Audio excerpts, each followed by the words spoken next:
Hello friends, welcome back to DevOps Scene. In this video, we are going to learn IAM roles. So now, in this video, we are going to talk about the last component of IAM, that is IAM role. So we need to assign permission to AWS services. For that, we are going to create IAM role. So the IAM role will be like a user, but they will be used only by AWS services. For example, we are going to create EC2 instance. So EC2 instance is like a virtual server, and we will see in the next video. And this EC2 instance wants to perform any action on AWS. For that, we need to permission for our EC2 instance. Then for that, we are going to create an IAM role. And the common roles is EC2 instance role, then Lambda function roles. So let's check. Now we are going to create roles. So in left side, you can see a roles. So click on it.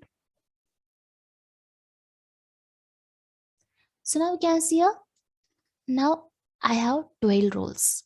And now we are going to create one more. So now click on create role.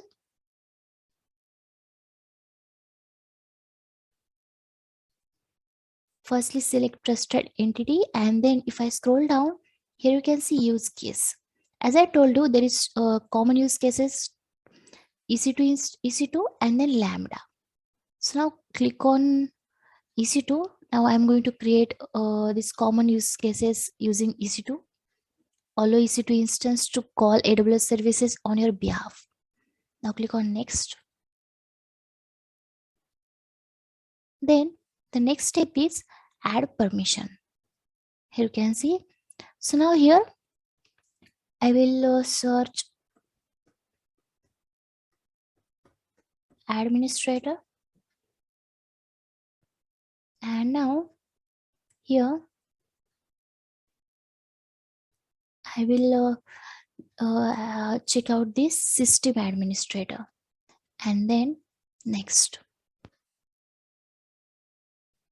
Then the next step is you need to enter your role name. So my role name will be sample role.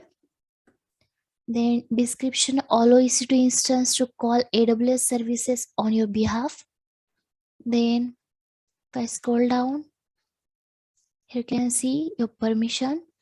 We have added the system administrator. Then tags. So as of now, I don't want any tags. Now click on create role.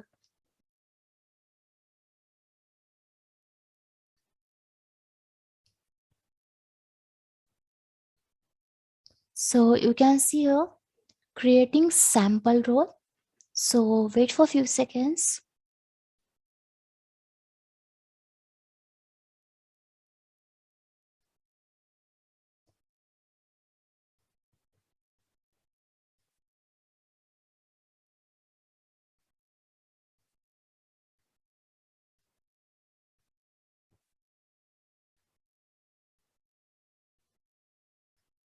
Now you can see the message role sample created.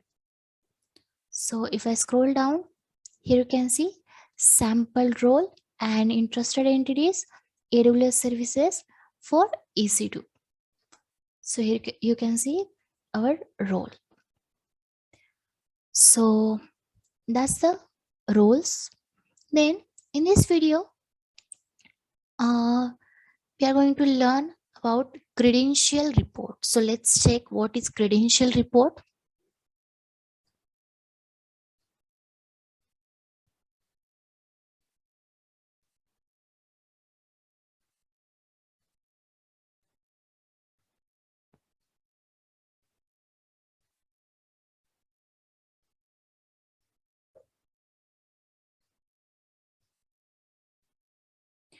So here you can see credential reports. So click the button to download a report that lists all your accounts, user, and the status of their various credentials. After a report is created, it is stored up for up to 4 hours.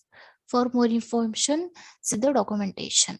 So now if you want to check the details of your account, then users and their status about MFA and all, then you can download the this report, and you will check your list of your users, status, and so on. So if you want to check about your account details, your users, your status, then you can download the report and you can check. So that is the credential report. So in this video, we have learned IAM roles and credential reports. So thank you for watching our video. I hope you like the video and it's helpful to you. So please like, share and subscribe our DevOps channel.